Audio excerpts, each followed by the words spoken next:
Hello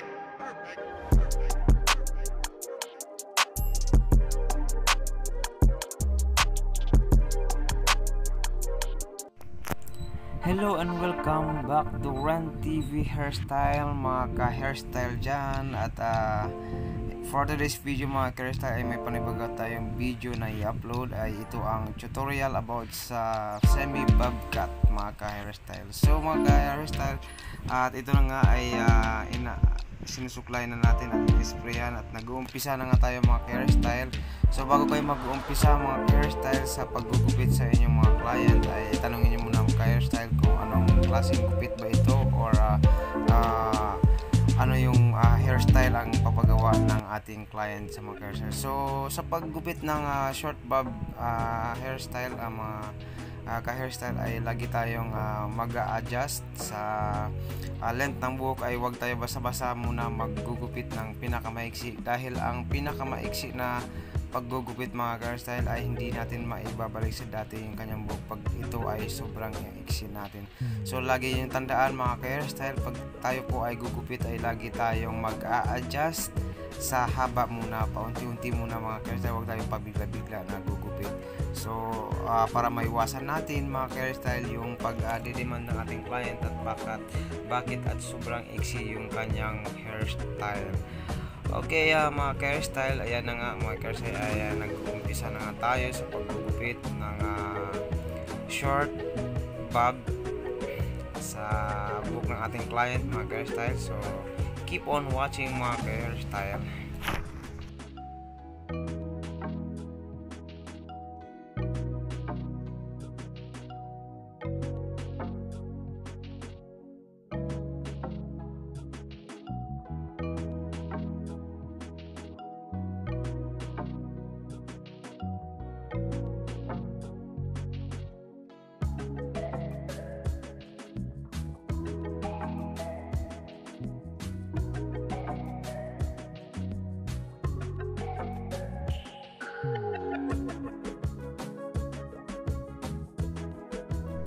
Okay mga hairstyle, kung bago ka lang nga pala sa aking YouTube channel, paki-like, subscribe, and hit the notification bell para ma-update po namin kayo sa mga susunod kong video mga hairstyle.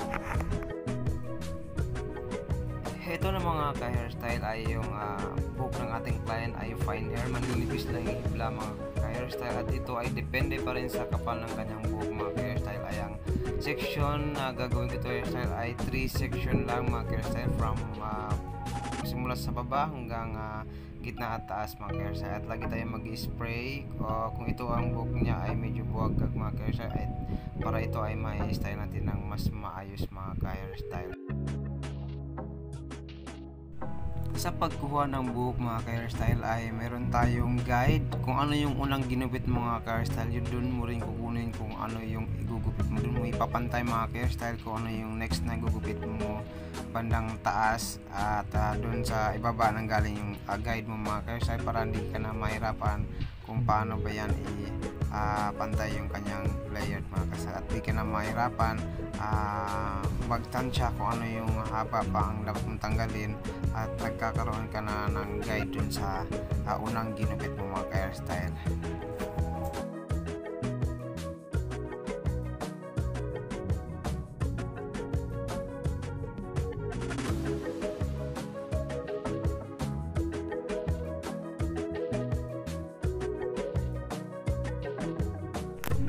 Same style pa rin mga hairstyle, at nagbe-base pa rin tayo dun sa guide sa pinakailalim, at dun sa taas kanina kung ano yung haba sa taas yun tatanggalin natin, at dun ka mag-base sa maiksi, sa pangalawang maiksi sa gitna na kinuha natin mga hairstyle.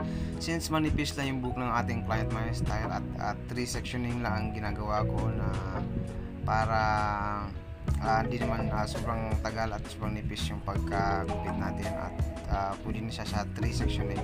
Ayan na sa side, sa left side mga hairstyle, at kung naalala nyo kanina mga hairstyle ay meron tayong guide dyan sa first application. Ito ay 2 sectioning or 3 sectioning kung makapal ang buhok, or maaaring 4 mga ka-hairstyle, para mas maayos yung pagkagupit nyo sa inyong mga client. At yan, huwag din natin kalimutan, sometimes kunting spray lang mga ka-hairstyle, huwag tayong sobrang spray ng spray, yung parang naliligo na sa tubig yung ating client. So kunting spray lang, at least na matanggal na yung buwagag ng buhok ng ating client mga ka-hairstyle. Ayan ang hairstyle, nakikita nyo kung paano ko siya hinila yung kanyang mga buhok. Ayan.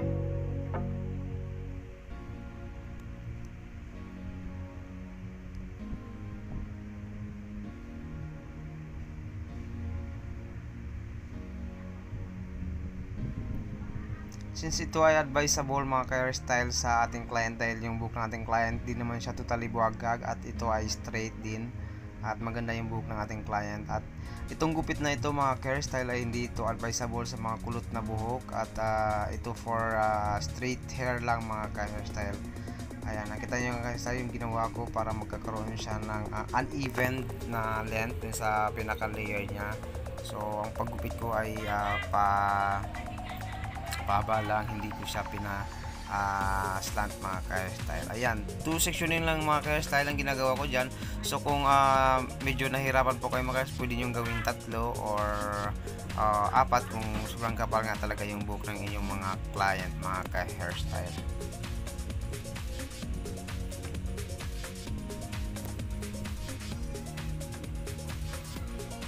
Itong hairstyle nito mga ka-hairstyle ay ito ay malapit-lapit na rin sa apple cut. Marami kasi klase din ng apple cut mga hairstyle. Ito pinapangalan ko itong hairstyle na ito mga hairstyle is short bob lang, hindi naman totally bob na bob ng likod mga hairstyle. Ay marami kasing uri ng hairstyle mga ka-hairstyle na ang iba-iba rin ang tawag na dito sa akin ng hairstyles. Lingid sa aking kaalaman, ito ay short bob lang, kung hindi naman masyadong pudpud yung likod mga hairstyle, at soft bob lang ang ginagawa, soft layered lang din ang nakukuha ko dun sa kanyang buhok mga hairstyle. Since yung aking client mga hairstyle ay ayaw niya rin ng sobrang iksi at tamang haba lang daw ang sa kanya, so medyo natatakot biglain daw yung paggupit sa kanyang buhok. So kinakailangan tatansyahin natin kung gaano talaga kahaba yung gusto ng ating client. Huwag tayong padalos-dalos ng paggupit mga hairstyle, at laging ilalagay natin sa letrang C. Kukontrol muna tayo mga hairstyle. Huwag tayong basta-basta gugupit ng maiksi sa ating client. At the same time, bandang huli mga hairstyle, pag nakita ng client na yung kanyang request na gupit ay hindi niya nagustuhan, ito ay dyan natin malalaman yung pagkakaroon natin ng hindi pagkaunawaan sa ating mga client mga hairstyle. So pumunta yung ating client sa ating shop or salon mga hairstyle, at hindi pag yan ay pumasok ng masaya, kinakailangan din siyang lumabas din ng masaya. Ang mahirap niyan mga hairstyle, kung pumasok siya ng masaya tapos lumabas siya ng malungkot, ay yun ang mga pinakamahirap diyan mga hairstyle, lalo na pagka medyo yung ating client ay medyo, alam niyo naman mga hairstyle, yung medyo maldita, at alam na natin yung mga ganong klaseng tao at klaseng client ay dapat natin pag-iingatan sa ating mga paggugupit sa kanya mga hairstyle. Ayan, sa right side naman tayo mga hairstyle, at yung kanina doon pa rin natin i-base mga hairstyle doon sa kaninang unang ginupit natin sa kanyang buhok mga hairstyle, para hindi ka na mahirapan mag-adjust at kung saan-saan ka pa pupulot ng buhok. At lagi mong tandaan yung guide ay doon sa pinakaunang ginupit mo mga hairstyle, at para ito ay magugupitan natin ng mas maayos mga hairstyle.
Ayan mga ka-hairstyle, kung napansin nyo mga ka-hairstyle ay sinusuklay ko siyang patalikod, simula dun sa kanyang no hanggang sa likod, at para ang purpose niyan mga ka-hairstyle ay para matatanggalan natin yung mga excess hair pag yan ay sakaling pupunta sa kanyang likod, at yan ay papantayin yung mga ka-hairstyle sa pinaka base pa rin ng kanyang buhok mga ka-hairstyle. At kung napansin nyo yung mga ka-hairstyle, at mamaya maya ay susuplayin ko rin siya ng left and right side para kung sakaling pupunta sa kabila yung left side mga ka-hairstyle ay papantay din siya, at saka kung sakaling pupunta din sa left side ay mapatay rin natin yung kanyang haba sa kabila, at para kung saan sa side pupunta mga ka-hairstyle ay yan ay pantay-pantay at walang mahaba at wala ding iiksi sa kanyang buhok mga ka-hairstyle.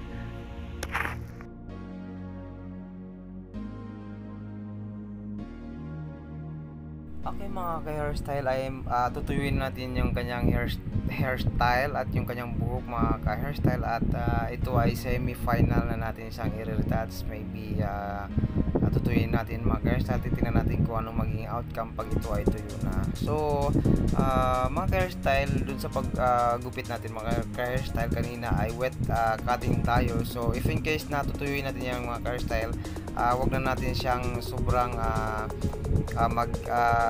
tatanggal pa ng haba, kasi mga ka-hairstyle pag yan ay tutuyuin natin tapos babasahin pa natin yung mga ka-hairstyle at magkaiba pa rin yung length ng kanyang buhok mga ka-hairstyle. So yan mga ka-hairstyle, na totally basa pa, medyo basa pa yan, hindi na totally na dry. So nagre-retouch pa rin tayo ka-hairstyle kung ano yung mga dapat natin i-retouch sa kanyang buhok. So lagi nyo tandaan mga ka-hairstyle, at give your best sa inyong client. Ayan mga ka-hairstyle, ay nagre-retouch ako, nilalagay ko na siya ng layered mga ka-hairstyle para pag bumagsak yung kanyang buhok mga ka-hairstyle, yan ay yung sinasabi nilang nagkakaroon siya ng bob, yung parang paumbok baga sa mga ibang term, yung kasabihan ng ibang client, gusto kong paumbok yung likod. So yung ginawa kong paumbok mga ka-hairstyle, na totally sobrang tanggal yan, tamang-tama lang, sa soft lang yan ang ginagawa ko. Ayan mga ka-hairstyle, kung tatagilid natin siya, makikita natin kahit wala pang totally blower yan, pero nagkakaroon siya ng body. Ayan mga ka-hairstyle. Okay, kung may mga treatment or kulay, pwede siyang kulayan mga ka-hairstyle. Ayan, any color naman pwede sa kanyang buhok. Ayan mga ka-hairstyle.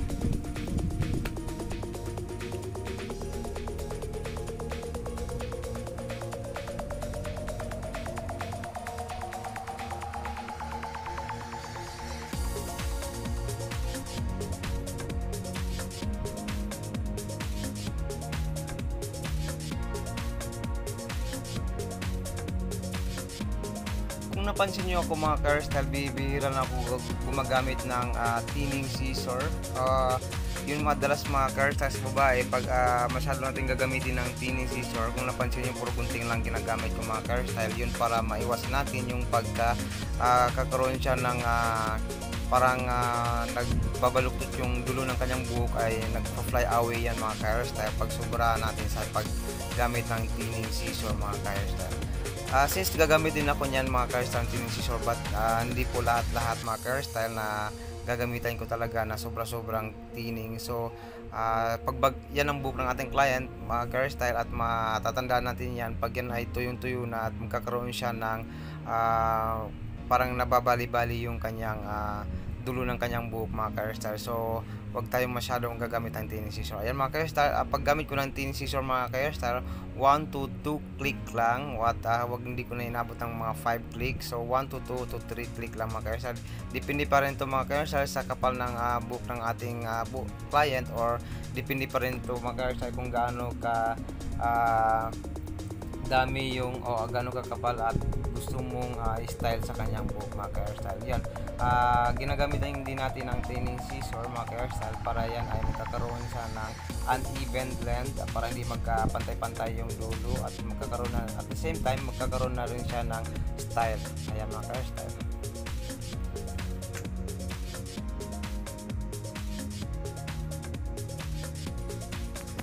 since yung buhok ng ating client ay hindi siya totally fly na fly mga ka-hairstyle, ayan ay straight naman yung buhok ng ating client. Maganda nga ito siyang ganitong style ng kanyang buhok.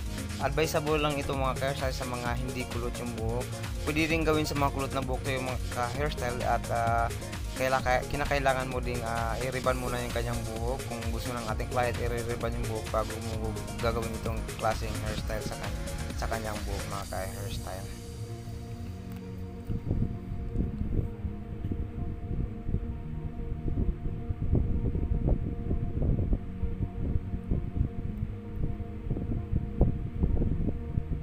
Ayan na, nakikita na natin mga ka-hairstyle yung bagsak ng buhok ng ating client, at nakikita na rin malapit na rin ako matapos. So yan mga ka-hairstyle, at gandang bagay na bagay sa kanya yung ginawa nating hairstyle. At kunting retouch na lang mga ka-hairstyle kung saan yung part na parang sa tingin mo na hindi pa medyo okay o at medyo makapal, at lagi mo i-check mga ka-hairstyle. Nakikita pa rin natin kung ano yung mali at ano yung tama sa ating mga gawa mga ka-hairstyle.